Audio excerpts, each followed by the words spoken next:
The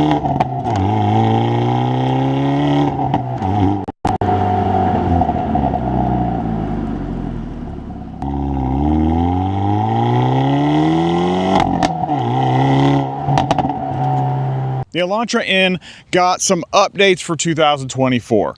We're going to talk about those in just a minute. But my question is, do you own an Elantra? Have you ever thought of owning an Elantra?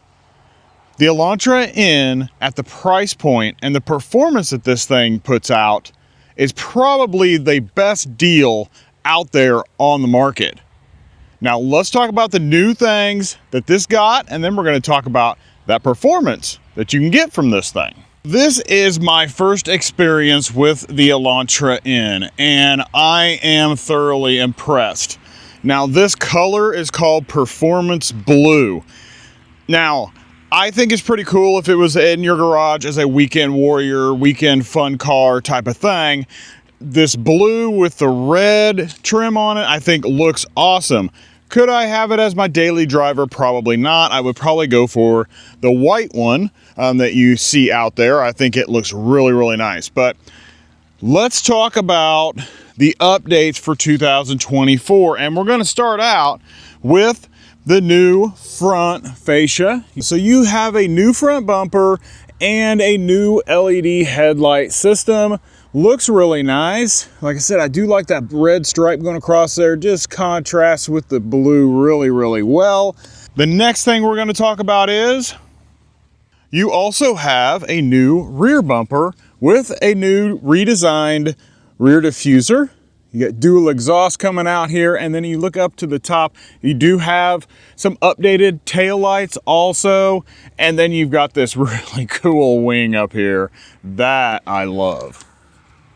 You have blacked out badging on the rear and on the front. You get the choice of two different 19-inch forged alloy wheels that actually reduced the weight by 33 pounds over last year's wheel designs. You have new seats in here, along with a new steering wheel and a new shift knob. Hyundai also said that it received software-based performance upgrades. There are physical changes to increase performance, including a reinforced engine mounts, steering components, and rear spring bushings. The Elantra N engine was specifically developed for the N model line. The N performance engine is a 2-liter turbo 4-cylinder with 276 horsepower. In the manual, you get 286 horsepower. In the automatic with the boost option, you get 289 pound-feet of torque. You get a choice of the 8-speed automatic transmission or a 6-speed manual. 0 to 60 in 5.1 seconds on the manual and 4.8 seconds in the automatic. Now your fuel economy is going to come in at 21 in the city, 29 in the highway, for an average of 24 miles per gallon. Okay, the one thing I know everybody wants to know is, how big is the trunk? Let's check it out. There is your trunk, about 14 cubic feet, which is a pretty good size. And you can see that chassis reinforcement there in the back. You can take that out, is what I heard. It's like 4 bolts, but why would you? It just looks cool. It is super warm out here. The sun is bright and shining on this beautiful car back here. So why don't you go real quick while this is cooling down, go down, hit that subscribe button. It'll help me get more cars like this Elantra N to bring to you guys, to show you the good, the bad, the awesome, the not so awesome, and maybe some of the most annoying things that I come across. All right, hit the subscribe button and then join me on the inside. Okay, let's get in here, show you the inside. Here is the door panel. It does have some Alcantara running across here. Then you got all your door switches, standard door handle, and things like that. A couple spaces for bottles down there. Come over here now. You do not get powered seats in this.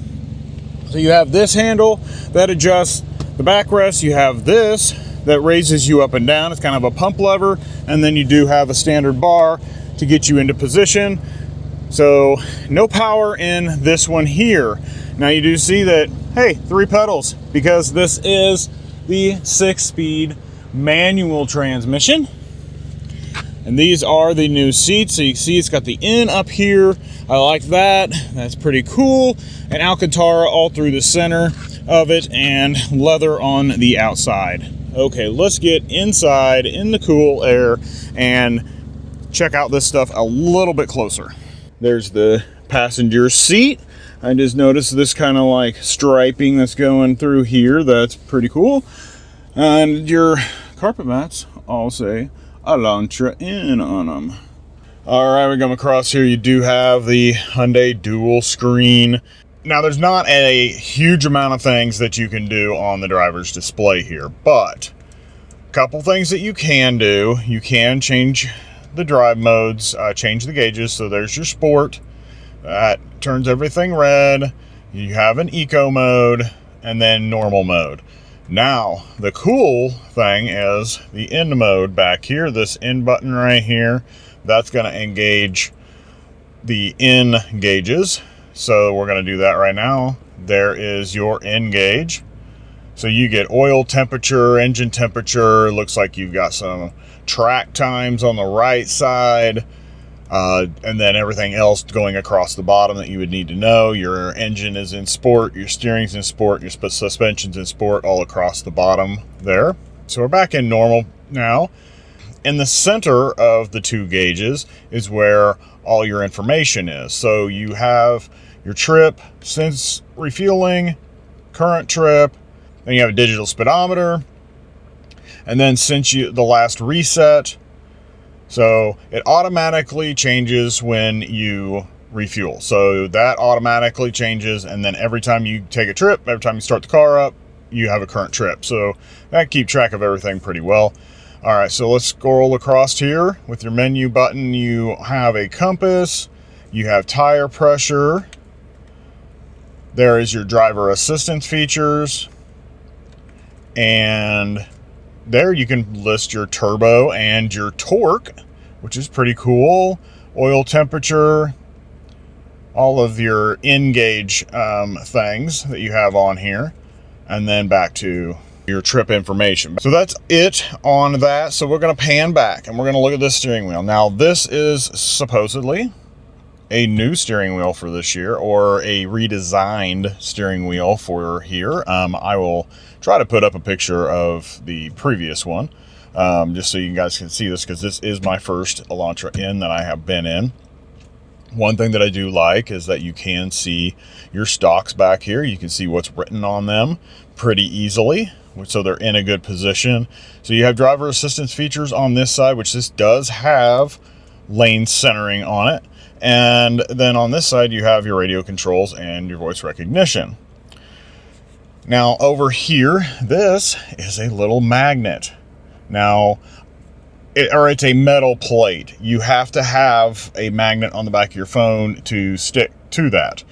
Mine's the opposite. I have a metal plate on the back of mine that sticks to a magnet for my phone holder in my car. So my phone won't stay up there. Now, it probably works really well for iPhones, but not so much for Android. Okay, so let's go over here to this. I believe it is a 12-inch infotainment screen. It possibly could be bigger. And then we're going to go over here. Now, I'm going to skip the in mode for right now, and we're going to come back to that. So what we've got going on here is most of this is all the same in the Hyundai system. So you've got your map, your navigation, your phone projection. You can do your climate from here. If you want to, you can make adjustments, or you do have physical buttons down here.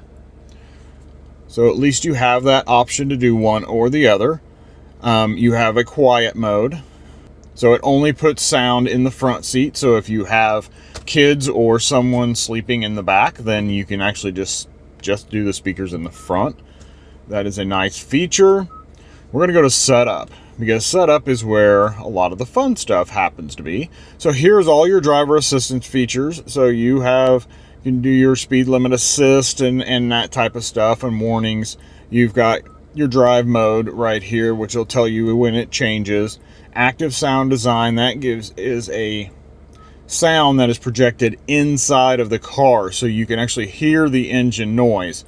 Now, whether it is a true engine noise that you are actually hearing, so it helps you shift, or maybe it's a synthesized one that is just there for your enjoyment and really isn't going to help you when you're trying to shift gears.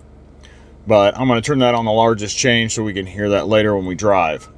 Cluster, you can actually set this to be your cluster to change with the drive modes, or you can set it to a certain one that you would actually like to see. So like you can go here and you can change it. Like B is usually sport mode, so you can just switch it right to sport mode and it'll always be in sport mode if that's where you want it. And then we'll go back out here. So then you've got your climate up here, you've got your lights, you can change your turn signals and your high beam assist, doors, whether you want them to two-press unlock or unlock all the doors or half the doors, whatever. You got your digital key setup. Convenience is where your oil reminder and things like that are. Go back here, you got navigation, your sound settings, you're setting up your phone, and then you can go down here and you do have some display choices that you can make, whether it's the brightness on it and your screen layout. So this I've shown in other cars, and so this, like just a minute ago, I showed you that the B is the sport gauges like that right there. This was a new one that I saw recently, Cube. But so the Cube's up there for your miles per hour and your RPMs. That was kind of interesting. I don't think I'll leave that like that because I don't think I really like it that much. You do have a screensaver. You could be, a digital clock or an analog clock, and then you have a split screen for like your Android Auto or Apple CarPlay. This is a wired Android Auto, Apple CarPlay in this system also. Hopefully Hyundai and Kia will get away from that and they'll go back to full wireless in the upper trim infotainment screens, but for right now they are not. And we can go back to this home screen. I really like the home screen here. It just makes it clean and simple while you're driving. You do have a little bit of navigation thing over here, town, temperature, and then you've also got your time and your media. If you've got music playing right here, it'll have it listed. We'll go back to the N mode now. Sorry, got away from me, and I want to get you guys all this information. So in the N mode, you have your throttle response, oil temperature, engine temperature, speed, and your RPMs across the top. Lap timer on there, and the circuit you can click and you can change and you can choose what track that you are racing on. A lot of different choices here.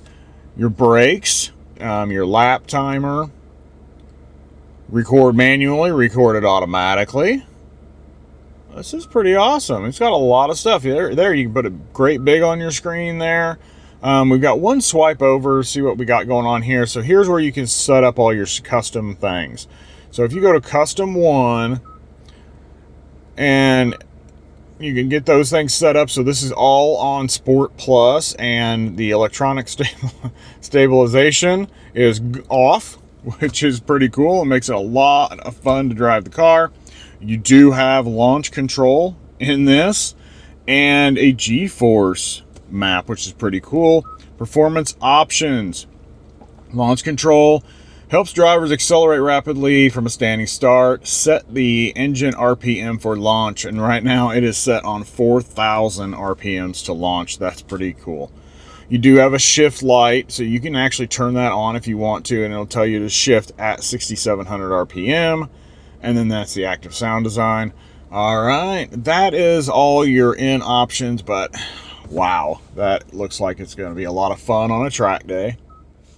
All right, going down, you have a nice little hazard light right here. It's big and red. That's pretty cool. Luckily, there's a lot of red on this car, so it kind of goes with the theme. You have some hotkeys down here for your media and your radio, your map, navigation, that type of stuff. Anything else you'd want to set up, you can go here. It'll just jump it right up into the screen and make it a lot easier to do. Climate control back here, you have 3 levels of auto, and then you do have heated seats in this one here. Go on down here, and up underneath here, you do have a 12-volt plug. So that's normal. You do have a USB-A. Now this is where you're going to hook in your Apple CarPlay or Android Auto connections right here. And then you have to charge your phone with the USB-C. All right, back here we do have your drive mode button, and then you have your camera button. So there is your backup camera. It is pretty clear. It works really well. Not a whole lot of choice. Not a big deal. Then you've got your parking assist buttons right there. You can shut your sensors off, I guess, if you want to. Come on back. You do have a couple cup holders. This one is a smaller cup holder. This comes out, make it a little bit bigger, but it still is smaller than the front one. The front one, I had problems with putting my metal water bottle that I carry with me all the time. It's a 20-ounce bottle, and it didn't want to fit in there, but it fit in this one here. This might fit a regular-sized plastic water bottle. Or if you have a little espresso coffee, you can put it right in there. Emergency brake, which is nice. I like to put the emergency brake on, leave this in neutral, and that way the car can just idle, and I don't have to worry about putting my foot on it. And when I shut it off, I do the same thing. Pull this, put this in neutral. That way when I get into it, I can hit the start button and everything. And if I need to sit for a minute, I can while I'm situating things. You do have a center armrest. Now, this is nice and padded. It's pretty soft. And you do have a little compartment inside there. It's not bad. I got a pair of glasses, charging cable, and a badge in there. Still got a little bit of room. I can put my fist down in there without any problem. We're going to talk about the glove box. There's a glove box and got a few different items in there. Decent size, but a lot of books.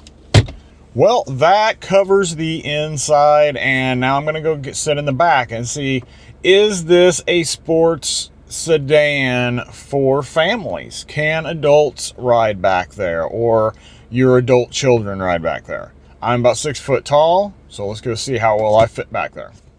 All right, 6 foot tall. Let's see how I fit in here. Driver's seat is in my driving position, and wow, yeah, I've got a lot of room. You can see I've got probably 3 to 4 inches of space there. Now, that's not a problem. Now, my hair is grazing. My spiky hair is kind of grazing it across the top, but I probably have about an inch or so. It's about that much of headroom, so that's not a problem either. Now, I'm not going to bother bringing you all the way in here to see what's going on back here, because there's really not a lot. You just have a plain black door panel here with some Alcantara, which is nice. They did carry that on through. And then down here you do have 2 USB-C ports, but no air vents back here at all. None. You do have, and no, you do not even have a center armrest, so there's nowhere to put your cup if you're riding back here, except for in this door, which it's not really ideal. What if you got a cup of coffee or something? You really can't put that in there. They really missed out on having some cup holders at least back here. So, all right, that's it for the inside of the car. Let's hear the price, the amazing price of this car, and then we'll go take it out for a drive, because this sounds awesome. The base Hyundai Elantra is going to start out at $21,625. And that's going to get you 41 miles per gallon and about 201 horsepower. But that's not what we're here to talk about. We are actually here to talk about this Elantra N. This Elantra N is going to start out at $33,700. That is an amazing price. So the only option added on top of that was this performance blue paint that we talked about earlier. That was about $470 more for this paint, with a destination fee, this one as tested, $35,320. So for under $36,000, you can have basically a family track car. You can have a lot of fun in this car, and I'm planning on having some fun in it right now, so let's go take it for a drive. All right, let's go have some fun in this thing.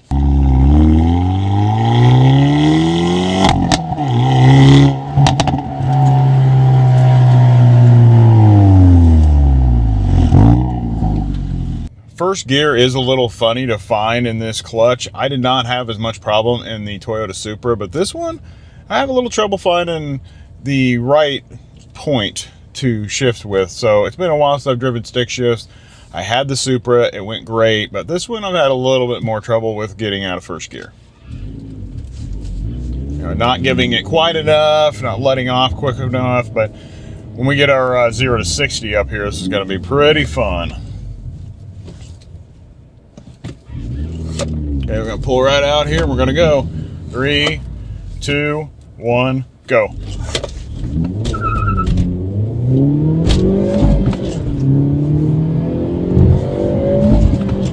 That's 60. Had a little rough start there. Yeah, I had a little bit of a rough start, but that's okay. It happens.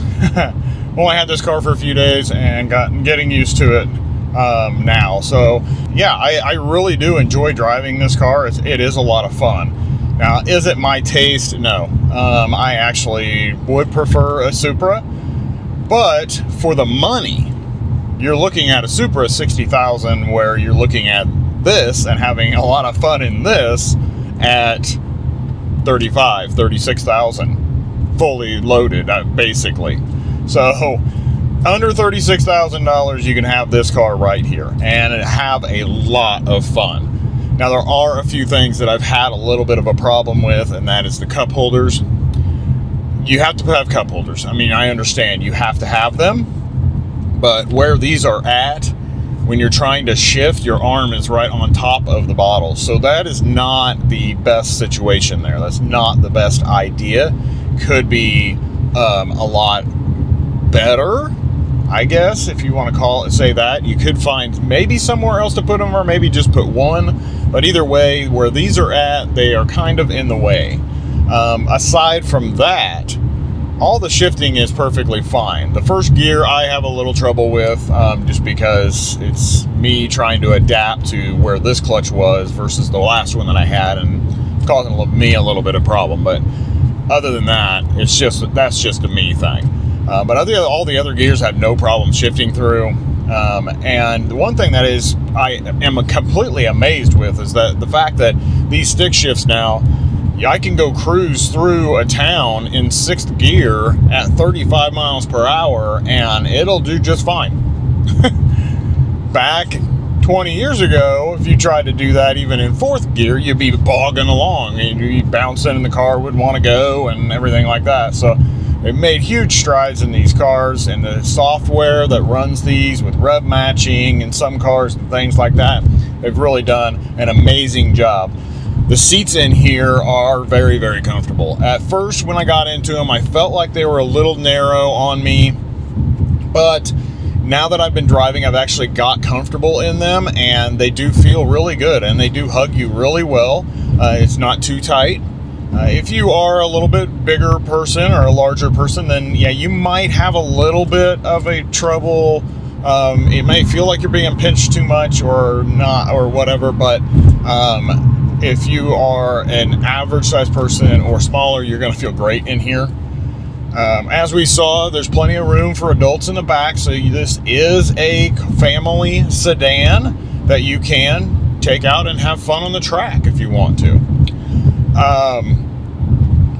The only downfall I see to this car is the color.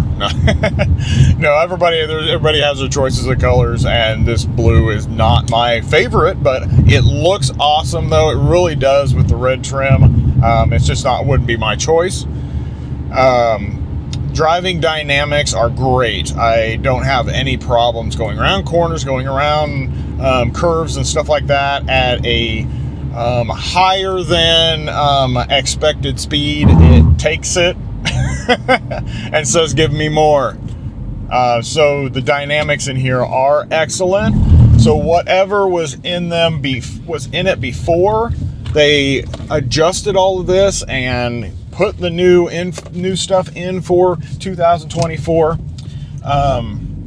It must have been really close, and they didn't have to tweak too much, because I have not had to do a whole lot with this car. And the popping in that exhaust, it's just awesome. It's just great. It's so cool. You know, I love hearing the popping of the exhaust. Now, you have your people who like the V8 sound. You have those that like the high tuner sound. And I like them both. I love the V8 sound, especially when we had the LC500. That V8 was awesome. Active exhaust in that one also. This one with the active exhaust sounds amazing when you have it in mode. So, wow. It's a lot of fun. Everything is laid out in here really well also. I think the biggest problem that I see is that some of these things are tucked up underneath here and might be a little hard to see at times. And your wireless phone charger is down here also. So sometimes you get too much stuff down here and it might clutter it up a little bit, be hard to get to things. But the other thing is, and we talked about this a little bit ago, was the wireless Android Auto and Apple CarPlay. And I know Hyundai is probably tired of hearing all of us talk about how they don't have wireless Apple CarPlay and Android Auto in this higher end infotainment screen, but they put it in the lower ones. So we need to figure that out. I'm sure that it's a software thing. I'm sure that it's a space and type of thing that has to do with the infotainment screen. I'm not that tech of a person, but it is something that I know everybody desires, and hopefully they will remedy that within the next year in 2025 and moving forward. If you haven't yet, go down and hit the subscribe button. Then after that, click on one of the videos that's up on the screen, because one of them is one that I think you're going to be interested in, and maybe it's the Toyota Supra. The other one might be one that YouTube thinks you're going to like. I think you're going to like them both, and I will see you in that next video.